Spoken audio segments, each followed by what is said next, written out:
যেটা আপনি বললেন। জমি দখল করছে শওকত মোল্লা, এখন এই সমস্ত ক্রিমিনালদের তৃণমূল কংগ্রেস নেতা বানিয়েছে। মুখ্যমন্ত্রী জানে ও ক্রিমিনাল, ও বোম বাঁধে, ও গুন্ডা মস্তান, তাও ওকে এমএলএ করে রেখেছে, তাও ওকে জেড ক্যাটাগরি সিকিউরিটি দিয়ে রেখেছে। ওটা ও এখন ও জায়গাটাকে দক্ষিণ চব্বিশ পরগনা বাপচোদ্দ বুর্জ সম্পত্তি মনে পড়ে, যাকে যেদিকে যে জমিতে চোখ পড়লো সব হাতিয়ে নেবে। এখন এই যে আমাদের বিজেপির কার্যকর্তা, তার বাড়ির সামনে একটি খালি জমি, সেখানে ওরা পার্টি অফিস বানাবে জোরপূর্বক। একটা সদ্যজাত বাচ্চা তাকে ছুঁড়ে মেরেছে, বাড়ির মহিলাদেরকে ধুমকি দিচ্ছে। এই জেহাদি বাহিনীদের এই সমস্ত তাণ্ডব চলছে তো গ্রাম বাংলা জুড়ে। আমরা বলেছি এই বিষয়গুলো এত সহজ না। রাজ্যের বিরোধী দলনেতার সাথে এবং বিজেপি নেতা কৌস্তব বাগচি, আমরা সরাসরি কৌস্তবদার কাছে যাবো। কৌস্তবদা, আমরা কালকে এটা দেখলাম যে বিরোধী দলনেতা শুভেন্দু অধিকারীও একেবারে প্রশ্ন তুলেছেন যে মুখ্যমন্ত্রী মমতা বন্দ্যোপাধ্যায় কুম্ভকে মৃত্যু কুম্ভ বলে কটাক্ষ করলেন বলা যেতে পারে, এবং বিজেপি তারপর একটা বড় আন্দোলনও করলো। কিন্তু আমরা যেটা দেখলাম যে তৃণমূলের একাধিক বিধায়ক সাংসদ তারা কুম্ভতে ডুব দিচ্ছেন, কি বলবেন? সনাতনী হিসাবে প্রত্যেকের অধিকার আছে, সবার ধর্মের উপরে বিশ্বাস আস্থা সবটাই আছে। এখন ব্রাহ্মণের মেয়ে বলা সোকল্ড আমাদের রাজ্যের মুখ্যমন্ত্রী, তার নিজের ধর্মের প্রতি বিশ্বাস আস্থা না থাকতে পারে, কিন্তু আমার মনে হয় যারা গেছেন তাদের সবার ধর্মের প্রতি আস্থা আছে, বিশ্বাস আছে বলেই গেছেন। এটা থাকাটাই তো স্বাভাবিক। এখন সবাই তো নিজেকে জাহির করতে চায়, এখন আমি ব্রাহ্মণের মেয়ে, হিন্দুর মেয়ে এসব বলে টলে, কিন্তু কার্যক্ষেত্রে সম্পূর্ণ উল্টো পুরাণ দেখা যায়। কুম্ভকে মৃত্যু কুম্ভ বলতে পারছেন, কিন্তু হজে যখন এত লোক মারা গেল একটা সময়, মৃত্যুর হজ বলতে পেরেছিলেন? দুধেল গাইদের কম্পালশন আছে না। সমস্যাটা হচ্ছে এদেশে বা এ রাজ্যে সব জায়গাতেই হিন্দুদের হয়ে কথা বললেই সে সাম্প্রদায়িক হয়ে যাবে। আপনি মুসলমানদের জন্য কথা বলুন, কেউ সাম্প্রদায়িক না। মুসলমানদের জন্য কথা বললে ধর্মনিরপেক্ষ, কিন্তু হিন্দুদের জন্য কথা বললে সাম্প্রদায়িক। এটাই দুর্ভাগ্যের। আরেকটা দেখলাম যে শ্রীময়ী চট্টরাজ, আমরা দেখলাম তিনি বলছেন যে তিনি স্নান করে আরেকটা তিনি বিতর্ক তৈরি করেছেন, বলছেন যে কুম্ভের যে ব্যবস্থা নিয়ে ইতিমধ্যেই গোটা দেশ বলছে যে এই ব্যবস্থা অত্যন্ত ভালো ছিল, কিন্তু তিনি শৌচাগার সহ বিভিন্ন ব্যবস্থা নিয়ে তিনি কিন্তু প্রশ্ন তুলেছেন যে আমি স্নান করেছি কিন্তু সেখানে সেই ব্যবস্থা ঠিক নেই বলেও তিনি এই ধরনের মন্তব্য করেছেন, কি বলবেন? দেখো, ওর যার সাথে বিয়ে হয়েছে ও কোম্পানির চাকর বাকর, তো এখন ওর চাকরি টিকিয়ে রাখতে গেলে বউকে দিয়ে এই ধরনের কথাবার্তা বলা। ও যখন বিয়ে করেছিল মনে আছে যে ধরনের অ্যাটিটিউড দেখা গেছিল, যে বিয়েতে কাদের কাদের প্রবেশাধিকার আছে, কাদের কাদের প্রবেশাধিকার নেই, এ তো এদের মানসিকতার পরিচয়। তো কে কি বললো, ও তো বেসিক্যালি কমেডিয়ান হিসেবে আমরা ওর স্বামীকে চিনি। তো এখন ওর এমনি ইন্ডাস্ট্রিতে কাজকর্মও সেরকম খুব একটা নেই, এখন এইসব করেই খেতে হচ্ছে। তো চাকরি বাঁচিয়ে রাখতে গেলে এই ধরনের কথাবার্তা বলতে হবে। ওদের দলের সাংসদ রচনা বন্দ্যোপাধ্যায় ব্যবস্থাপনা নিয়ে কি বলেছেন ভিডিওটা দেখবেন। ভারতবর্ষের পপুলেশনের অর্ধেকের উপর তারা কুম্ভে গেছে, তো কি বলার আছে আর? নিজেদের ধর্মকে যারা অপমান করে, সনাতন ধর্মকে যারা অপমান করে, হিন্দুদের যারা অপমান করে, মানুষ বুঝিয়ে দেবে, হিন্দুরা বুঝিয়ে দেবে ভোটের মাধ্যমে। তাতে মুখ্যমন্ত্রী আজকে ডাক্তারদের নিয়ে একটি বৈঠক করলেন, সেখানে যেটা জানা যাচ্ছে যে হাউস স্টাফদের 10,000 এবং সিনিয়র ডাক্তারদের 15,000 টাকা তিনি মাইনে বৃদ্ধি করলেন। আমরা দেখলাম যে আরজি করের ঘটনার পর এই প্রথম মুখ্যমন্ত্রী মমতা বন্দ্যোপাধ্যায় এই সমস্ত ডাক্তার, এমনকি স্টিল ইনফ্যাক্ট এখনো অবধি ডাক্তারদের যা পে স্কেল সেটা অত্যন্ত কম অন্যান্য রাজ্যের তুলনায়।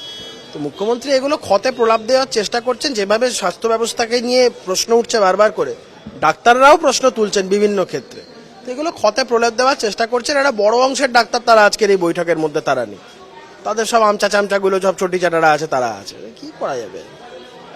প্রশ্ন আমরা দেখলাম যে মুখ্যমন্ত্রী মমতা বন্দ্যোপাধ্যায় তিনি অভিষেক ব্যানার্জির সঙ্গে বৈঠক করলেন, এবং আমরা যেটা জানা যাচ্ছিল যে এই মমতা বন্দ্যোপাধ্যায় এবং অভিষেক বন্দ্যোপাধ্যায়ের যে সম্পর্কে বিন্দুমাত্র মাথা ব্যথা নেই আমাদের। ওদের পাঁঠা ওরা মাথায় কাটবে না লেজে কাটবে, ওদের ব্যাপার। কে কার সাথে ভালোভাবে থাকবে, ভালোবেসে থাকবে, একসাথে থাকবে, দূরত্ব বজায় রাখবে, কি এগুলো আমাদের কি মাথা ব্যথা আছে?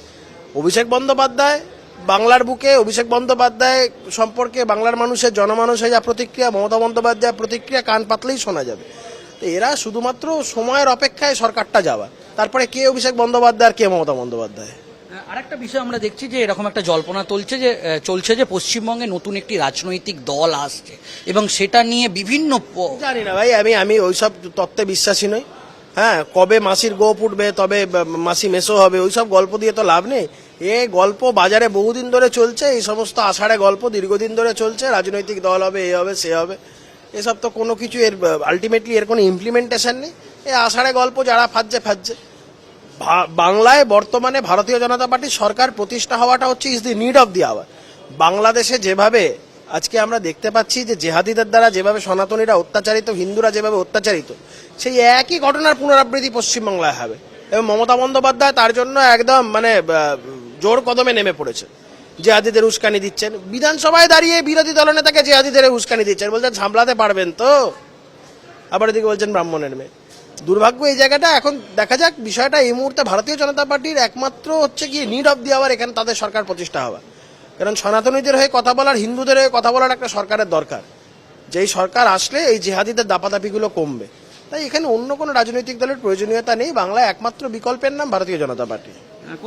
তুমি নিশ্চয়ই শুনেছো মুখ্যমন্ত্রী মমতা বন্দ্যোপাধ্যায় একটা অভিযোগ করেছেন যে ভুয়ো ভোটার, সেখানে মহারাষ্ট্র এবং দিল্লির ক্ষেত্রে যে বিজেপি সরকার হয়েছে, ভুয়ো ভোটার ম্যাক্সিমাম তো তৃণমূলের লোকেরা নাম তুলিয়েছে। এই ভুয়ো ভোটারের কথা যারা বলছেন ম্যাক্সিমাম ক্ষেত্রে একটা ব্যক্তি 2-3টে বিধানসভায় নাম, এগুলো সব তৃণমূলের ভুয়ো ভোটার। এসব নাটকবাজি করে লাভ আছে? এগুলো যখন আমরা ধরছি, এই বিষয়গুলো তো আমরা আস্তে আস্তে ধরছি। আমাদের অনেক নেতা ইতিমধ্যেই সমাজ মাধ্যমে এই বিষয়গুলো নিয়ে পোস্ট করেছে, তখন এই নাটকবাজিগুলো চালু হয়েছে। শেষ প্রশ্ন কৌস্তবদা, কিছুক্ষণ আগে আমরা দেখলাম যে ক্যানিং এর বেশ কিছু বিজেপি কর্মী, যেটা আপনি বললেন, জমি দখল করছে শওকাত মোল্লা। এখন এই সমস্ত ক্রিমিনালদের তৃণমূল কংগ্রেস নেতা বানিয়েছে। মুখ্যমন্ত্রী জানে ও ক্রিমিনাল, ও বোম বাঁধে, ও গুন্ডা মস্তান, তাও ওকে এমএলএ করে রেখেছে, তাও ওকে জেড ক্যাটাগরি সিকিউরিটি দিয়ে রেখেছে। ওটা ও এখন ও জায়গাটাকে দক্ষিণ 24 বাপচোদ্দপুর সম্পত্তি মনে পড়ে। যাকে যেদিকে যে জমিতে চোখ পড়লো সব হাতিয়ে নেবে। এখন এই যে আমাদের বিজেপির কার্যকর্তা, তার বাড়ির সামনে একটি খালি জমি, সেখানে ওরা পার্টি অফিস বানাবে জোরপূর্বক। একটা সদ্যজাত বাচ্চা তাকে ছুঁড়ে মেরেছে, বাড়ির মহিলাদেরকে ধুমকি দিচ্ছে। এই জেহাদি বাহিনীদের এই সমস্ত তাণ্ডব চলছে তো গ্রাম বাংলা জুড়ে। আমরা বলেছি এই বিষয়গুলো এত সহজ না। রাজ্যের বিরোধী দলনেতার সাথে আমার কথা হয়েছে, উনি আমাকে নির্দেশ দিয়েছেন এটা আইনগত বিষয়গুলো দেখার জন্য। আজকে আমাদের বিধায়িকা অগ্নিমিত্রা পাল এসেছিলেন, আমার সাথে অগ্নিদির কথা হয়েছে। আমরা এই বিষয়গুলো নিয়ে এগোচ্ছি, আমরা মামলা করব খুব শিগগিরই এবং এই বিষয় নিয়ে কোর্টের দ্বারস্থ হচ্ছে। যেটা আপনি বললেন, জমি দখল করছে শওকাত মোল্লা। এখন এই সমস্ত ক্রিমিনালদের তৃণমূল কংগ্রেস নেতা বানিয়েছে। মুখ্যমন্ত্রী জানে ও ক্রিমিনাল, ও বোম বাঁধে, ও গুন্ডা মস্তান, তাও ওকে এমএলএ করে রেখেছে, তাও ওকে জেড ক্যাটাগরি সিকিউরিটি দিয়ে রেখেছে। ওটা ও এখন ও জায়গাটাকে দক্ষিণ 24 বাপচোদ্দপুর সম্পত্তি মনে পড়ে। যাকে যেদিকে যে জমিতে চোখ পড়লো সব হাতিয়ে নেবে। এখন এই যে আমাদের বিজেপির কার্যকর্তা, তার বাড়ির সামনে একটি খালি জমি, সেখানে ওরা পার্টি অফিস বানাবে জোরপূর্বক। একটা সদ্যজাত বাচ্চা তাকে ছুঁড়ে মেরেছে, বাড়ির মহিলাদেরকে ধুমকি দিচ্ছে। এই জেহাদি বাহিনীদের এই সমস্ত তাণ্ডব চলছে তো গ্রাম বাংলা জুড়ে। আমরা বলেছি এই বিষয়গুলো এত সহজ না। রাজ্যের বিরোধী দলনেতার সাথে এবং বিজেপি নেতা কৌস্তব বাগচি, আমরা সরাসরি কৌস্তবদার কাছে যাবো। কৌস্তবদা, আমরা কালকে এটা দেখলাম যে বিরোধী দলনেতা শুভেন্দু অধিকারীও একেবারে প্রশ্ন তুলেছেন যে মুখ্যমন্ত্রী মমতা বন্দ্যোপাধ্যায় কুম্ভকে মৃত্যু কুম্ভ বলে কটাক্ষ করলেন বলা যেতে পারে, এবং